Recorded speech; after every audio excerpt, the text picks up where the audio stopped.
నమస్కారం, win TV news కి స్వాగతం. హెడ్లైన్ చూద్దాం.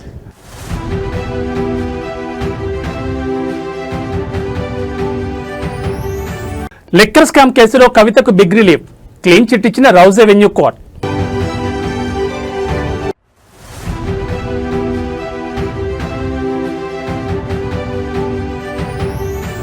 తమిళనాడు రాజకీయాల్లో కీలక పరిణామం, డిఎంకేలోకి పన్నీర్ సెల్వం.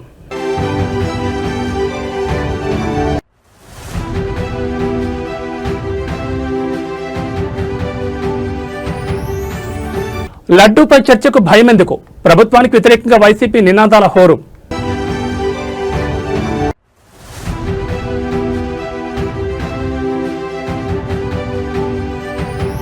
కాకరేకుతున్న మూసీ రగడ, యోగికి రేవంత్ కి తేడా లేదన్న అక్బరుద్దీన్ ఓవైసీ.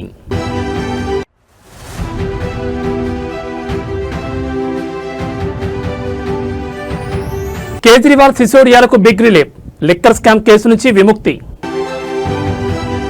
ఇక డీటెయిల్స్ చూస్తే ఏపీ శాసన మండలిలో మరోసారి గందరగోళం నెలకొంది. లడ్డు అంశంపై చర్చ జరపాలని వైసీపీ సభ్యులు పట్టుబట్టారు. వైసీపీ సభ్యులు పోడియం ముట్టడించారు. ప్రభుత్వానికి వ్యతిరేకంగా నినాదాలు చేశారు. వైసీపీ సభ్యుల తీరుపై నాదెండ్ల మనోహర్ ఆగ్రహం వ్యక్తం చేశారు. వైసీపీ వాయిదా తీర్మానాన్ని చైర్మన్ తిరస్కరించారు. అవసరమైతే 4-5 తేదీల్లో చర్చిద్దామని మంత్రి అచ్చెన్నాయుడు అన్నారు. దీంతో లడ్డూపై చర్చించేందుకు భయం ఎందుకని వైసీపీ సభ్యులు ప్రశ్నిస్తున్నారు. సభ వాయిదా పడినా సభలోనే వైసీపీ సభ్యులు ఆందోళన చేపట్టారు. వైసీపీ సభ్యుల ఆందోళనపై చైర్మన్ మోషన్ రాజు ఆగ్రహం వ్యక్తం చేశారు. లడ్డూ ప్రసాదం షార్ట్ డిస్కషన్ సందర్భంగా సభ పునఃప్రారంభమైనప్పుడు ప్రశ్నోత్తరాలు మళ్లీ మొదలు పెట్టాలనడం సరికాదన్నారు. మంత్రి పయ్యావుల కేశవ్ తనపై మాట్లాడిన వ్యాఖ్యలు అవాస్తవమన్నారు. తాను సంతకం చేస్తానని చెప్పిన మాటలు కరెక్ట్ కాదన్నారు. అధికార ప్రతిపక్షాలు సభ సజావుగా జరగడానికి సహకరించాలని కోరారు. మీరు రాజకీయాలు చేసుకోండి, కానీ కుర్చీని అవమానించొద్దంటూ అసహనం వ్యక్తం చేశారు.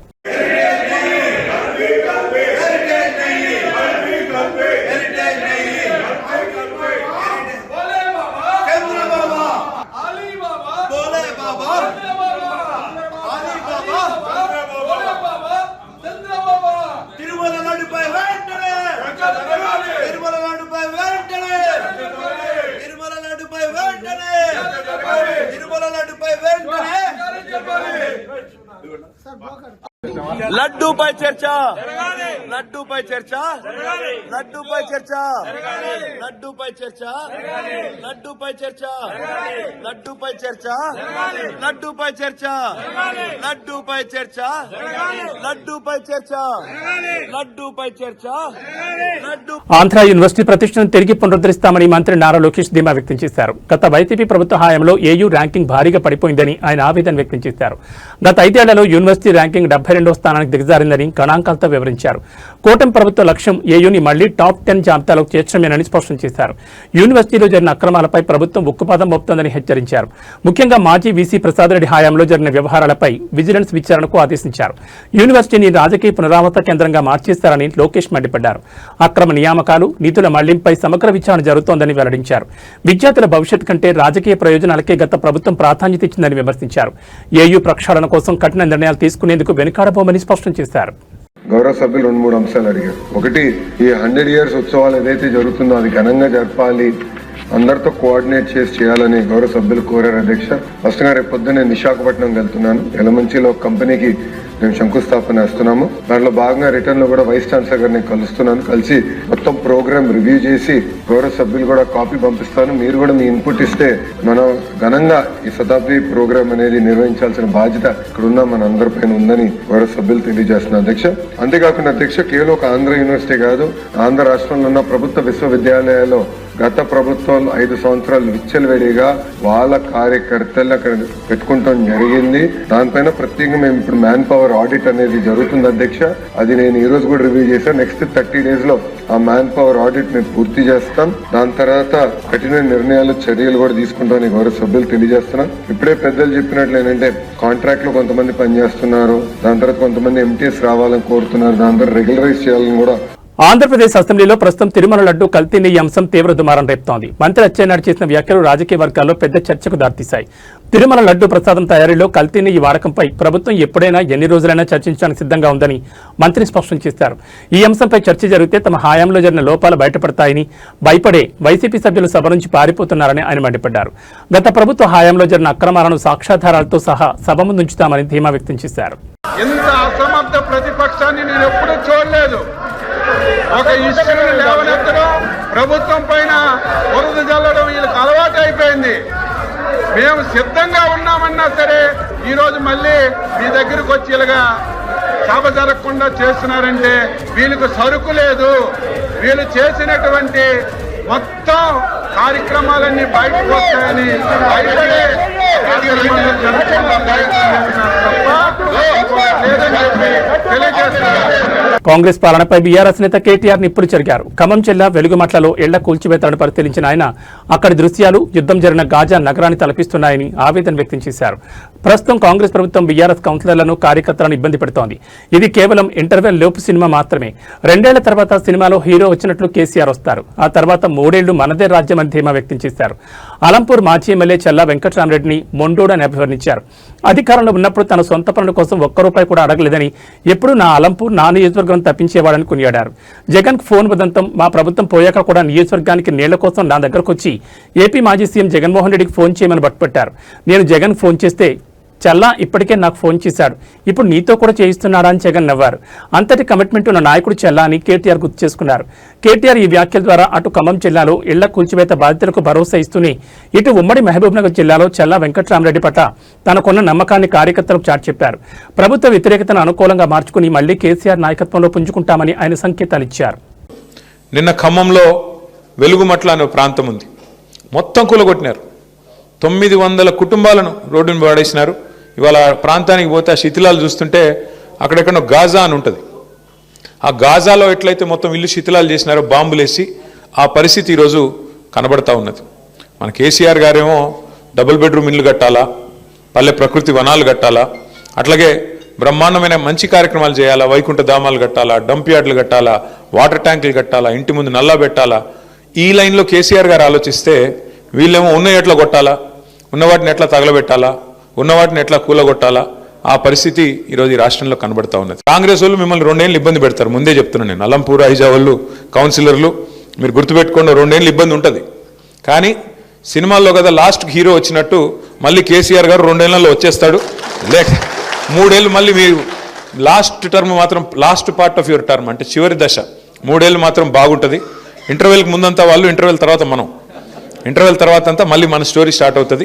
ఇంటర్వెల్ దాకా ఏముంటాయి, కష్టాలు ఉంటాయి కదా, అవి కొన్ని ఉంటాయి. ఇంకా మీకు ఫోన్లు వస్తాయి, ఇంకా అను వచ్చేయండి మీరు వచ్చేయండి కాంగ్రెస్లోకి, ఏం చేస్తారు మీరు ఆడుండి, అభివృద్ధి చేస్తాం, గడిది గుడ్డు చేస్తామని చెప్తారు. అభివృద్ధి లేదు, ఏమీ లేదు.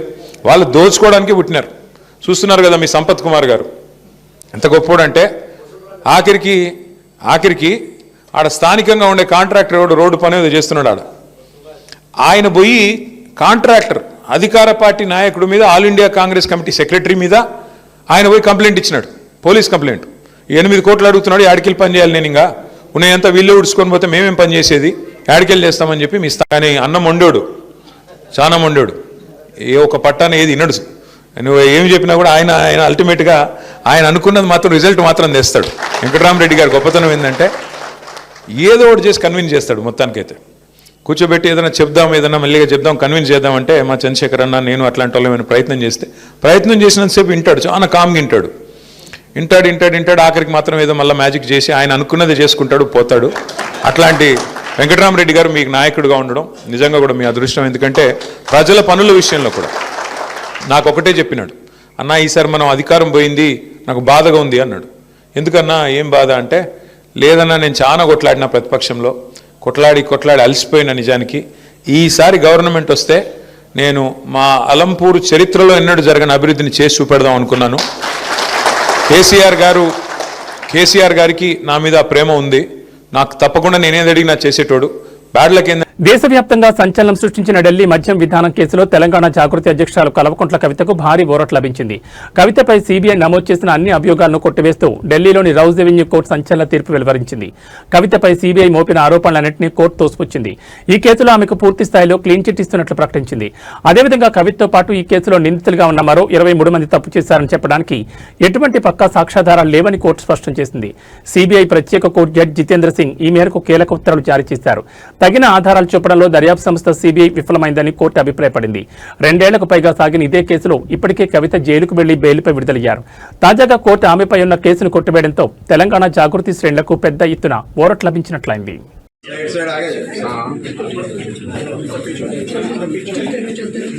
It is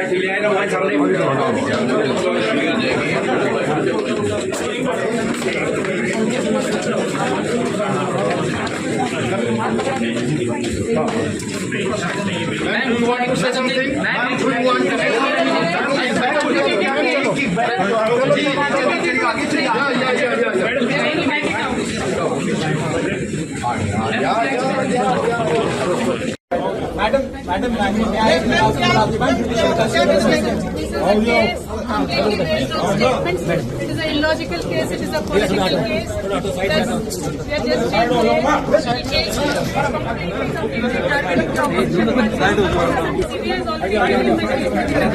CBI has taken your statement in jail. Ma'am CBI ने आपसे क्या पूछा ma'am?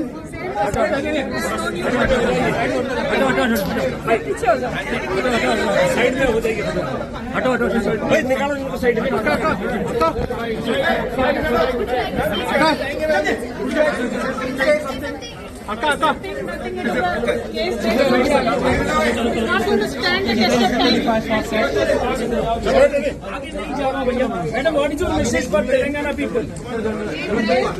Ma'am, what is your message for Telangana people? Sir पीछे हो जाइए, सर पीछे। अरे भाई पीछे हो जाओ, भाई पीछे हो जाओ।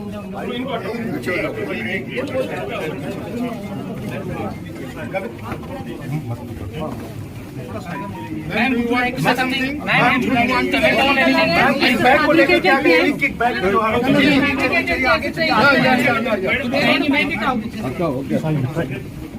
Ma'am, would you like to say something? It's an illegal arrest. We're going to fight it out. ఓవైపు పాలన, మరోవైపు రకరకాల గొడవలు, అలా సాగుతోంది తెలంగాణ కాంగ్రెస్ ప్రభుత్వ తీరు. మధ్యలో ఉత్తరప్రదేశ్ సీఎం యోగి ఆదిత్యనాథ్ ఫేమస్ అవుతున్నారు.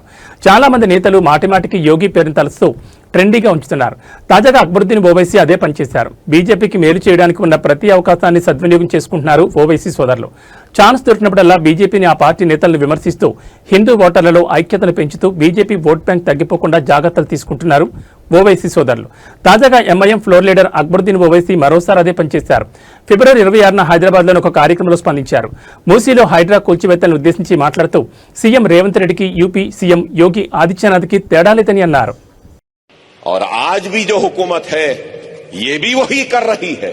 अगर आज कांग्रेस की हुकूमत है तो क्या कर रही है? उधर योगी बुलडोजर के जरिए घरों को गिराता है तो यहां पे रेड्डी भी गिरा रहा है घरों को, मस्जिदों को. उधर योगी मस्जिद को गिरा रहा है तो यहां का रेड्डी भी मस्जिदों को गिरा रहा है. वहां योगी दरगाहों को गिरा रहा है तो यहां का रेवंत रेड्डी भी दरगाह को मिसमार कर रहा है. अरे कोई फर्क नहीं है योगी में ना इस रेड्डी में, कोई फर्क नहीं है बीजेपी या कांग्रेस में. जब हमारा मामला आ जाता है तो सब एक हो जाते हैं. ఢిల్లీ మద్యం పాలసీ కేసులో ఆమ్ ఆద్మీ పార్టీ అధినేత అరవింద్ కేజ్రీవాల్, మాజీ ఉప ముఖ్యమంత్రి మనీష్ సిసోడియాలకు న్యాయస్థానంలో భారీ విజయం లభించింది. ఢిల్లీలోని రౌస్ ఎవెన్యూ కోర్టు వీళ్ళిద్దరినీ ఈ కేసు నుంచి విడుదల చేస్తూ సంచలన తీర్పునిచ్చింది. గత కొంతకాలంగా ఈ స్కామ్కు సంబంధించి విచారణ ఎదుర్కొంటున్న వీరికి ఈ తీర్పు పెద్ద ఉపశమనంగా మారింది. ఈ కేసు విచారణ సందర్భంగా ఈడీ, సీబీఐ దాఖలు చేసిన అభియోగాలను కోర్టు క్షుణ్ణంగా పరిశీలించింది. కేజ్రీవాల్, సిసోడియాలపై చేసిన ఆరోపణలను నిరూపించడానికి దర్యాప్తు సంస్థలు తగిన ఆధారాలు సమర్పించలేదని న్యాయమూర్తి స్పష్టం చేశారు. కేవలం ఊహాగానాల ఆధారంగా అభియోగాలు మోపలేమని పేర్కొంటూ వారిని ఈ కేసు నుంచి విముక్తి చేస్తూ ఉత్తర్వులు జారీ చేశారు.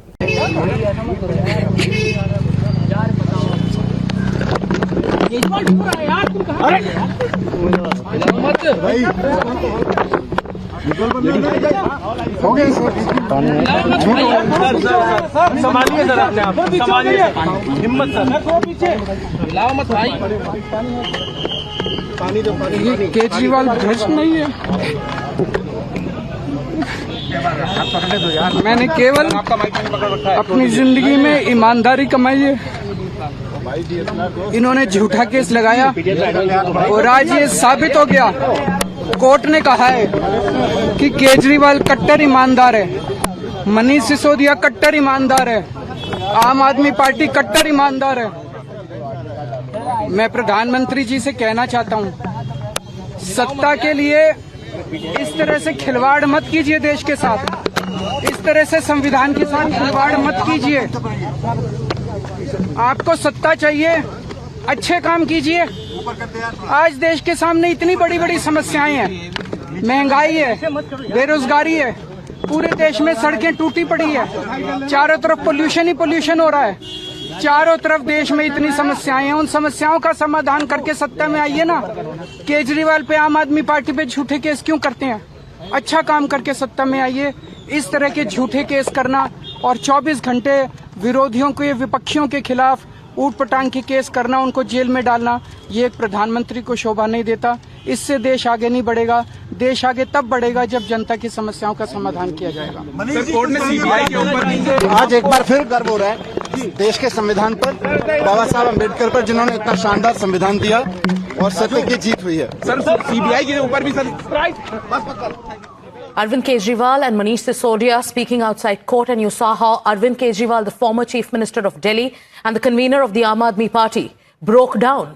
He teared up while speaking about the way he has been exonerated by court, lashing out at the Modi. భాగ్యనగరంలో మరోసారి కల్తీ మాఫియా పడగవిప్పింది. మనం నిత్యం కూరల్లో వాడే అల్లం వెల్లుల్లి పేస్ట్ అసలు అది అల్లం పేస్టా లేక ప్రాణాంతక రసాయనాల ముద్దన అనే అనుమానాలు కలక్కమానవు. ఖైరతాబాద్ జోన్ పరిధిలో టాస్క్ ఫోర్స్ పోలీసులు జరిపిన మెరుపు దాడిలో దిమ్మదిరిగే నిజాలు వెలుగులోకి వచ్చాయి. హైదరాబాద్లోని ఎంఎస్ మక్తా కేంద్రంగా సాగుతున్న ఒక భారీ కల్తీ నెట్వర్క్ ను పోలీసులు ఛేదించారు. కేవలం 21 ఏళ్ల వయసున్న జసానీ ఇల్యాన్ అనే వ్యక్తి అమాయక ప్రజల ప్రాణాలతో చెలగాటమాడుతూ అక్రమంగా అల్లం వెల్లుడి పేస్ట్ యూనిట్ నడుపుతున్నాడు. ఈ దాడిలో సుమారు 4000 కేజీలు నిల్వ ఉంచిన కల్తీ పేస్ట్ ను టాస్క్ ఫోర్స్ అధికారులు స్వాధీనం చేసుకున్నారు. రుచి కోసం ఎక్కువ రోజులు నిల్వ ఉండడం కోసం అత్యంత ప్రమాదకరమైన కెమికల్స్ వాడుతున్నట్లు గుర్తించారు. పేస్ట్ తయారు చేసే పెద్ద పెద్ద గ్రైండింగ్ యంత్రాలు, గూడ్స్ ఆటోను పోలీసులు సీజ్ చేశారు. లాభాల కోసం ఈ కల్తీ కేటగాళ్లు ఏ స్థాయికి దిగజారుతున్నారో, అపరిశుభ్రత వాతావరణం, కుళ్లిపోయిన ముడి పదార్థాలు, ప్రాణాంతక రసాయనాలు కలిపి మార్కెట్లోకి పంపిస్తున్నారు. నిందితుడు జసానీ ఇల్యాన్ను అరెస్ట్ చేసిన ఖైరతాబాద్ పోలీసులు లేక్ పోలీస్ స్టేషన్లో కేసు నమోదు చేశారు.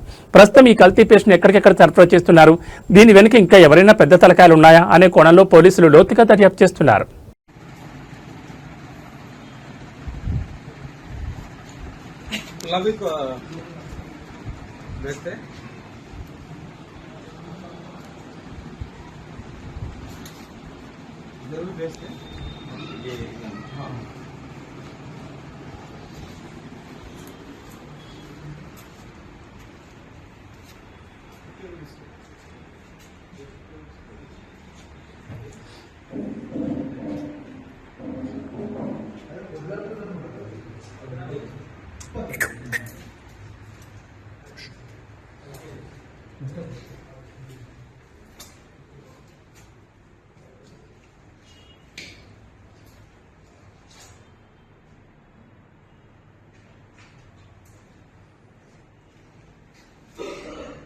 తమిళనాడు రాజకీయాల్లో కీలక పరిణామం చోటు చేసుకుంది. అన్నాడీఎంకే బహిష్కృత నేత మాజీ ముఖ్యమంత్రి పన్నీర్ సెల్వం డీఎంకే పార్టీలో చేరారు. శుక్రవారం ఉదయం ముఖ్యమంత్రి స్టాలిన్ సమక్షంలో ఆయన పార్టీలో చేరారు. డీఎంకే పార్టీ పన్నీర్ సెల్వంకు ఎమ్మెల్యే టికెట్ కన్ఫర్మ్ చేసినట్టు తెలుస్తోంది. తేని జిల్లాలోని జోడి నాయకనూర్ నియోజకవర్గం నుంచి పన్నీర్ సెల్వం పోటీ చేసే అవకాశం కనిపిస్తోంది. 2021 అసెంబ్లీ ఎన్నికల్లో ఆయన ఇక్కడి నుంచి పోటీ చేసి గెలిచారు. ఈ ఎన్నికల్లో కూడా అదే నియోజకవర్గం నుంచి పోటీలో నిలిచే అవకాశం ఉంది. కాగా వారం రోజుల క్రితం పన్నీర్ సెల్వం తమిళనాడు ముఖ్యమంత్రి స్టాలిన్తో భేటీ అయ్యారు. అనంతరం పన్నీర్ సెల్వం మీడియాతో మాట్లాడుతూ డీఎంకే 5 ఏళ్ల పాలనపై ప్రశంసల జల్లులు కురిపించారు. డీఎంకే ప్రభుత్వం మళ్లీ ఏర్పడుతుందని, గత 5 ఏళ్లుగా సీఎం స్టాలిన్ విజయవంతమైన సుపరిపాలన అందించారని అన్నారు. అందుకే తాను సీఎం స్టాలిన్ కలిసి అభినందనలు తెలిపానని చెప్పారు. డీఎంకే పాలనపై ప్రజల్లో నమ్మకం ఉందని, త్వరలో జరగనున్న ఎన్నికల్లో మళ్లీ డీఎంకేనే గెలుస్తుందని ఆశాభావం వ్యక్తం చేశారు.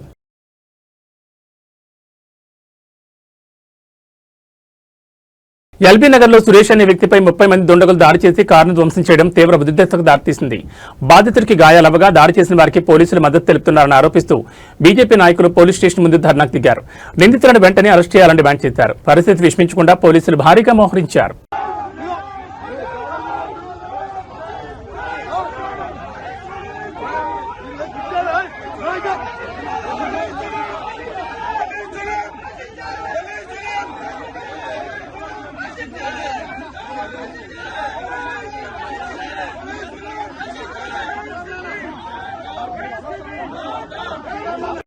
అలాంటిది మీరు ఏదో అపోహపడి మీరు రిక్వెస్ట్ చేసిన ఉన్న పనికి మీకు ఎక్స్ప్లెయిన్ చేస్తా, ఇంటికి వచ్చాడు, ఇంటికి వచ్చి యాడికి వచ్చాడు, ఆడికి వచ్చాడు, మీరు చెప్పినాక ఎందుకు మరి ఉంటా అంటే జనాలు తీసుకొని వచ్చాక ఏంది మీరు అంటే నాకు అర్థం కాదు.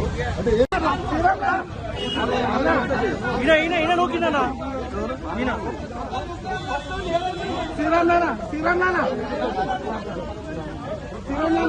రాజమండ్రిలో కల్తీపాల కలకలం నేపథ్యంలో అంబేద్కర్ కోనసీమ జిల్లా అధికారులు అప్రమత్తమయ్యారు. కల్తీపాలు తాగి ప్రాణాలు కోల్పోయిన ఘటనతో జిల్లాలోని ఫుడ్ సేఫ్టీ అధికారులు పాల కేంద్రాలపై తనిఖీల కొరడా జులిపిస్తున్నారు. రావులపాలెంలోని పలు పాల కేంద్రాలు, మిల్క్ సెంటర్లలో ఫుడ్ ఇన్స్పెక్టర్ ఏపూర్ రామయ్య ఆధ్వర్యంలో అధికారులు మెరుపుదాడులు నిర్వహించారు.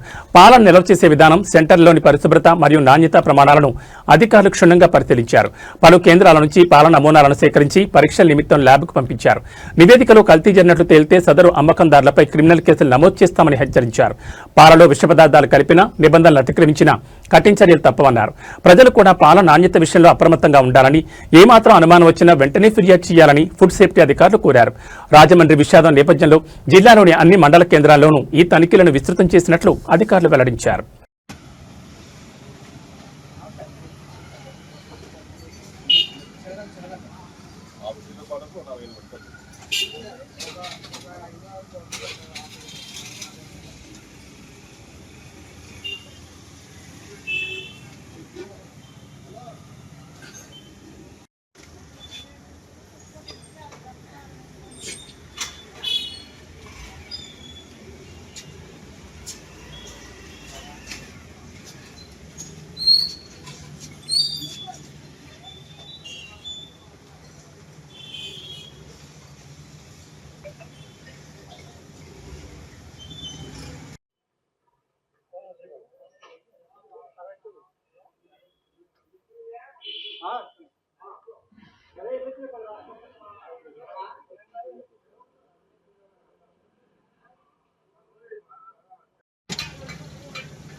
కోనసీమ తిరుపతిగా పేరుగాంచిన వాడపల్లి శ్రీ వెంకటేశ్వర స్వామి ఆలయానికి కానుకలు పోటెత్తాయి. వడ్డీ కాసుల వారికి భక్తులు తమ మొక్కులను రికార్డు స్థాయిలో సమర్పించుకున్నారు. గురువారం నిర్వహించిన హుండీ లెక్కింపులో స్వామివారికి భారీ ఆదాయం సమకూరింది. గత 35 రోజులకు గాను భక్తులు సమర్పించిన కానుకలను లెక్కించగా ఏకంగా 2.17 కోట్ల నగదు వచ్చింది. నగదుతో పాటు 42 గ్రాముల 400 మిల్లీగ్రాముల బంగారం, 1 కిలో 280 గ్రాముల వెండిని భక్తులు హుండీలో వేశారు. స్వామివారికి ఉన్న అంతర్జాతీయ క్రేజ్ దృష్ట్యా 13 దేశాలకు చెందిన 73 విదేశీ కరెన్సీ నోట్లు కూడా లభించాయని ఆలయ అధికారులు తెలిపారు. రికార్డు స్థాయి ఆదాయంపై ఆలయ ఈవో నల్లం సూర్యచక్రధరరావు హర్షం వ్యక్తం చేశారు. భక్తుల సహాయ సహకారాలతో ఆలయంలో మరిన్ని అభివృద్ధి కార్యక్రమాలు చేపడతామని పాలక మండలి చైర్మన్ ముదునూరి వెంకటరాజు వెల్లడించారు. ప్రతి శనివారం కోనసీమ వాసులే కాకుండా తెలుగు రాష్ట్రాల నలుమూలల నుంచి భక్తులు తరలివస్తుండటంతో వాడపల్లి క్షేత్రం భక్తజన సందోహంగా మారుతోంది.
ఓం నమో వెంకటేశాయ నమః. ఆత్రేయపురం మండలం వాడపల్లి గ్రామంలో వేయించేస్తున్న స్వయంభూ వెంకటేశ్వర స్వామి ఆలయంలో ఈ రోజున మరి హుండీలు తెరవగా 35 రోజులకు గాను 2,17,83,358 రూపాయలుగా రావడం జరిగింది. అలాగే బంగారం 42 గ్రాములు 400 మిల్లీగ్రాములు, వెండి 1 కేజీ 240 గ్రాములు వచ్చింది. మరియు 13 దేశాల నుండి 73 విదేశీ కరెన్సీ నోట్లు కూడా వచ్చినాయి. ఈ యొక్క కార్యక్రమంలో ధర్మకర్తల మండల చైర్మన్ ముదునూరి వెంకటరాజు గారు, ధర్మకర్తలు మరియు D Suresh Babu assistant commissioner Mandapalli, అలాగే పివిఎస్ కామేశ్వరరావు గారు group temples Paluvela, B Narendra Kumar group temples Atreyapuram, అర్చక స్వాములు, వేద పండితులు, గ్రామస్తులు, మరి పత్రికా విలేకరులు, అలాగే కరూరు వైశ్య బ్యాంక్ వారు, మరి కెనరా బ్యాంక్ వారు, వీరందరి యొక్క సహకారంతో ఈ యొక్క కార్యక్రమాన్ని విజయవంతంగా చేసామని చెప్పి ఇది ఒక రికార్డు. దేవస్థానంలో అత్యధికంగా రికార్డు స్థాయి కలెక్షన్ అని చెప్పేసి భక్తులందరికీ కూడా నేను మనవి చేసుకుంటున్నాను. ఓం నమో వెంకటేశాయ నమః. ప్రేమకు కులమతాలే కాదు, ఖండాంతర సరిహద్దులు కూడా లేవని నిరూపించారో జంట. ఫ్రాన్స్ దేశానికి చెందిన కుర్రాడు మన యానాం అమ్మాయిని భారతీయ సంప్రదాయబద్ధంగా వివాహం చేసుకున్నారు. విదేశీయుల సందడితో యానాంలో పెళ్లి వేడుకలు అంబరాన్నట్టాయి. యానాంకు చెందిన అనిత అనూష ఫ్రాన్స్లో డేటా ఇంజనీర్గా పనిచేస్తున్నారు. అక్కడే ప్రభుత్వ రంగంలో స్టేజ్ ఆర్టిస్ట్గా పనిచేస్తున్న రోమెన్ షులేర్తో ఒక డేటింగ్ యాప్ ద్వారా పరిచయం ఏర్పడింది. ఆ పరిచయం కాస్త ప్రేమగా మారింది. గతంలో ఒకసారి యానాం వచ్చిన రోమెన్ షులేర్కు ఇక్కడి ఆచారాలు, పెళ్లి వేడుకలు బాగా నచ్చేశాయి. దీంతో తన పెళ్లిని కూడా భారతీయ పద్ధతిలోనే చేసుకోవాలని నిర్ణయించుకున్నారు. ఈ వివాహం కోసం వరుడు తరపున ఫ్రాన్స్ నుంచి సుమారు 50 మంది ప్రతినిధులు యానాం తరలివచ్చారు. పెళ్లికి ముందు జరిగిన సంగీత వేడుకలు, అటు ఫ్రెంచ్ వియ్యాలవారు, ఇటు యానాం బంధువులు కలిసి చేసిన డాన్సులు ప్రత్యేక ఆకర్షణగా నిలిచాయి. యానాం పట్టణ ప్రముఖులు, బంధుమిత్రుల సమక్షంలో జరిగిన ఈ దేశాంతర వివాహం ఇప్పుడు సోషల్ మీడియాలోనూ తెగ వైరల్ అవుతోంది. అందరూ ఈ కొత్త జంటను దీవిస్తున్నారు.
దీంట్లోంచి ఇవ్వాలంటే మీకు తెలియదే మొబైల్లో వాట్సాప్లో ఏ వీడియో కావాలా?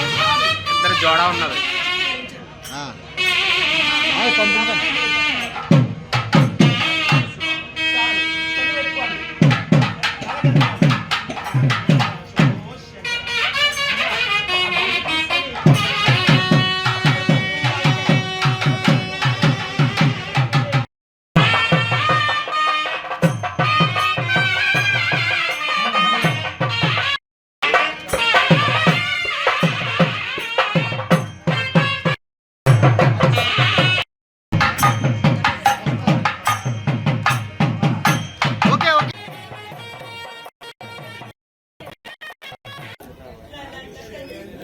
फोटो फोटो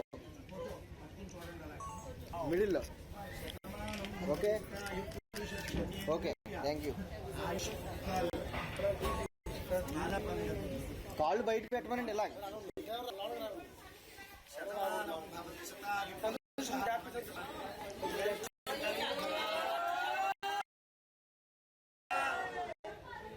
సుమంగళి భవ సుమంగళి భవ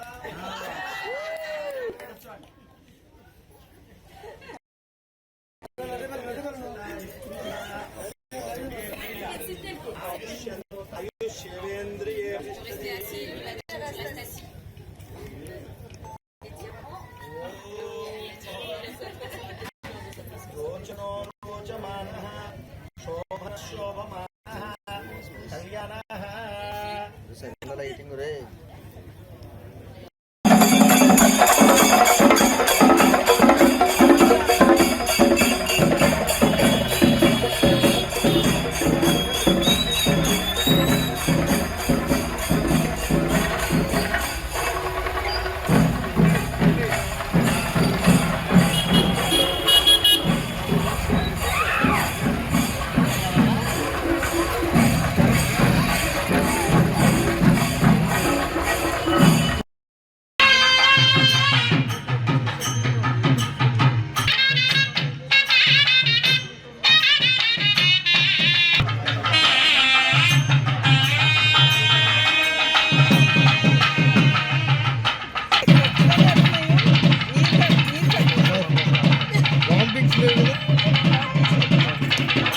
ఓకే ఓకే థ్యాంక్ యూ. కాళ్ళు బయట పెట్టమనండి ఇలా.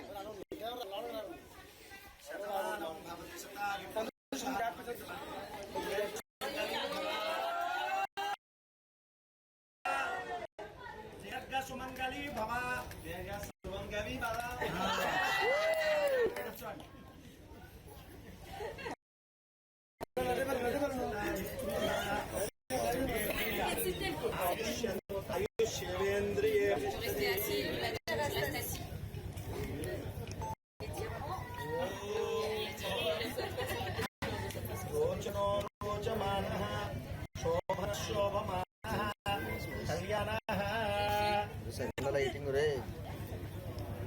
ఇక బులెటిన్ ముగించే ముందు హెడ్లైన్స్ మరోసారి.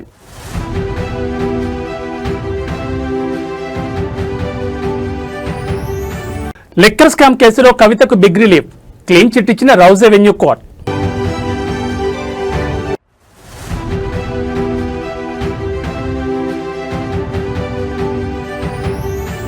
తమిళనాడు రాజకీయాల్లో కీలక పరిణామం, డిఎంకేలోకి పన్నీర్ సెల్వం.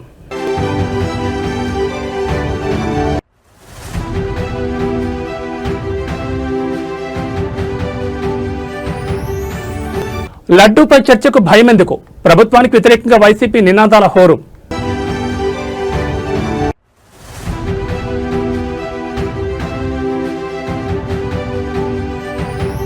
కాకరేకుతున్న మూసీ రగడ, యోగికి రేవంత్ కి తేడా లేదన్న అక్బరుద్దీన్ ఓవైసీ.